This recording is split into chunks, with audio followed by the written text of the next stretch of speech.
రైతు భరోసా 15,000 రూపాయలు 7,500 చొప్పున 15,000 రూపాయలు మొత్తం ఒకటే విడతల మీరు ఏదైతే జనవరి 26 తేదీకి అన్నారో ఆ 26 తేదీ నాడు రిలీజ్ చేయాలి, రైతులందరూ రిలీజ్ చేయాలని చెప్పేసి మా డిమాండ్. మరి ఇరిగేషన్ ప్రాజెక్టులు అన్నీ కూడా తొందరగా కట్టించి ఇక్కడ రైతులు పంటలు పండించుకొని ఇండస్ట్రీలు తెస్తామన్నది మీ ఏడాదిలో మీ ఇండస్ట్రీ లేదు, ఏం లేదు.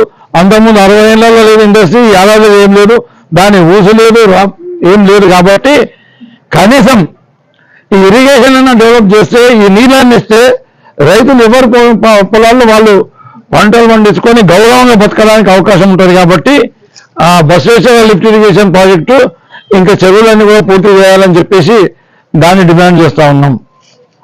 బోనస్ అన్ని పంటలకు ఇవ్వాలని డిమాండ్ చేస్తున్నాం. ఏదైతే వ్యవసాయ కూలీలకు అందరూ కూడా 12,000 రూపాయలు ఇస్తామని చెప్పేసి మీరు మాట ఇచ్చారో, మాట ఇచ్చిన విధంగా ప్రతి ఒక్క వ్యవసాయ కూలీకి ఉపాధి హామీ పథకంలో నమోదు చేసుకున్న కూలీలందరూ కూడా ఆ సంవత్సరానికి 12,000 రూపాయలు కూడా ఇవ్వాలని చెప్పేసి డిమాండ్ చేస్తూ ఉన్నాం. కరెంటు విషయంలో కూడా కరెంటు కూడా సరిగ్గా ఇవ్వాలి. సరిగ్గా ఇవ్వడంతో పాటు 3 డీడీలు కట్టుకుంటే ఇంతకుముందు మేము ఇచ్చిన విధంగా 5 పోల్స్ ఒక ట్రాన్స్ఫార్మర్ ఇవ్వాలని చెప్పేసి డిమాండ్ చేస్తూ ఉన్నాం. అదే మాదిరిగా 2 లక్షల రూపాయలు ఏదైతే రుణమాఫీ చేస్తామని మాట్లాడిందో ఆ 2 లక్షల రూపాయల రుణమాఫీ అసలు జరగలేదు, సరిగా జరగనే లేదు. మరి మీరేం చెప్పిందంటే మీరు బ్యాంక్ వాళ్ళపై మిత్తి కట్టి రాపండి మేము ఇచ్చేస్తామన్నారు. రైతులందరూ ఇంట్లో ఉన్న డబ్బులు తీసుకుపోయి బ్యాంకులో మిత్తి కట్టేసి ఈరోజు పెట్టుబడులు లేకుండా అయిపోయినాయి. కాబట్టి ఆ 2 లక్షల రుణమాఫీ అందరికీ కూడా రైతులందరూ కూడా ఇస్తామని చెప్పి మాట్లాడింది. అది కూడా మొత్తం ఇవ్వాలని చెప్పేసి 40,000 కోట్లు ఇస్తామని చెప్పేసి 12,000 కోట్లు ఇచ్చిండు. మిగతా 28,000 కోట్లు కూడా తొందరగా ఇచ్చేసి రైతులను ఆదుకోవాలని చెప్పేసి మేము డిమాండ్ చేస్తాం. ఈ పార్టీ అధికారంలోకి వచ్చిన తర్వాత, కాంగ్రెస్ పార్టీ అధికారంలోకి వచ్చిన తర్వాత రైతులకు ఎక్కడైనా బోర్లు కొట్టుకుంటారు. బోర్లు కొట్టుకున్న రైతులకు 3 రైతులు కలిపి 3 డీడీలు కడితే అప్పుడు మేము ఒక ట్రాన్స్ఫార్మర్ ఇస్తుంటుంది, 5 స్తంభాలు ఇస్తుంటుంది, 5 స్తంభాలకు సరిపడా మెటీరియల్ ఇస్తుంటుంది. ఈ కాంగ్రెస్ గవర్నమెంట్ అధికారంలోకి వచ్చాక రైతు బోరు కొట్టుకోవాలంటే దానికి ఒక 2 లక్షల రూపాయలు కావాలి. ఒకవేళ 3 డీడీలు కనుక రైతు ఆయనకు అవసరం లేకుండా 3 డీడీలు కట్టుకుంటే ఆయనకు వచ్చేది ఒక ట్రాన్స్ఫార్మర్, ఒక స్తంభం. అంటే ఒక ట్రాన్స్ఫార్మర్, ఒక స్తంభం చేసుకుంటే లైన్ ఎక్కడో ఉంటుంది, 11 kV లైన్, అక్కడికి వెళ్ళి తీసుకొని రావాలి. ఇదాకా కరెంట్ అంటే ఇంకో 20 స్తంభాలు కావాలి. అంటే ఒక రైతు కొత్తగా బోరు కొట్టుకొని ఆ ట్రాన్స్ఫార్మర్ బిగించి మోటార్ కనెక్షన్ ఇచ్చుకోవాలంటే కనీసం 5 లక్షల రూపాయలు అవుతున్నాయి.